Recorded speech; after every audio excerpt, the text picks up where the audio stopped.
উচ্চতৰ মাধ্যমিকৰ ফলাফলত উজলিল দৰং জিলাৰ ধৃতিৰাজ বাস্তৱ কলিতা। বিজ্ঞান শাখাৰ ধৃতিৰাজ বাস্তৱ কলিতাই 500 নম্বৰৰ ভিতৰত 491 নম্বৰ পাই অসমৰ ভিতৰত প্ৰথম স্থান দখল কৰিবলৈ সক্ষম হৈছে। ধৃতিৰাজ বাস্তৱ কলিতাৰ সফলতাত এতিয়া সুখী পৰিয়ালবৰ্গ। ইমান সফলতাৰ পাছতো কিয় হঠাৎ কান্দি উঠিল ধৃতিৰাজ বাস্তৱ কলিতা?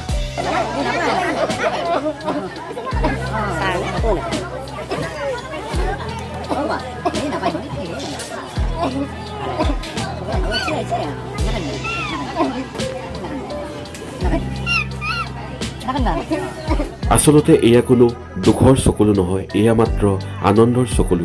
প্ৰথম স্থানপ্ৰাপ্ত ধৃতিৰাজ কলিতাৰ খবৰ ল'বলৈ আহিল মঙলদৈৰ বিধায়ক বসন্ত দাস ডাঙৰীয়াদেৱ, লগতে respected deputy commissioner Pranab Kumar Sharma, ACS respected SP Darrang জিলাৰ ৰাজমোহন ৰায়, ADC পল্লৱী কাছাৰী, ACS এছিষ্টেণ্ট কমিশ্যনাৰ সীমান্ত Basumatary, ACS assistant commissioner Rini হাজৰিকাকে ধৰি DSP প্ৰাঞ্জল বৰা ডাঙৰীয়াদেৱো আহি ধৃতিৰাজৰ সফলতাৰ খবৰ লয়। ভৱিষ্যতে এগৰাকী সুনাগৰিক হোৱাৰ উপৰিও মৃত্যুৰ পাছতো যাতে সমাজত দুজন হ'লেও মানুহে মোক চিনি পায়, সেয়াই সপোন পুহি ৰাখিছে প্ৰথম স্থানপ্ৰাপ্ত ধৃতিৰাজ বাস্তৱ কলিতাই। আমাৰ চেনেলৰ তৰফৰ পৰাও মই ৰঞ্জিত বৰুৱাই ধৃতিৰাজ বাস্তৱ কলিতালৈ বহুত অভিনন্দনৰ লগতে উজ্জ্বল ভৱিষ্যত কামনা কৰিলোঁ।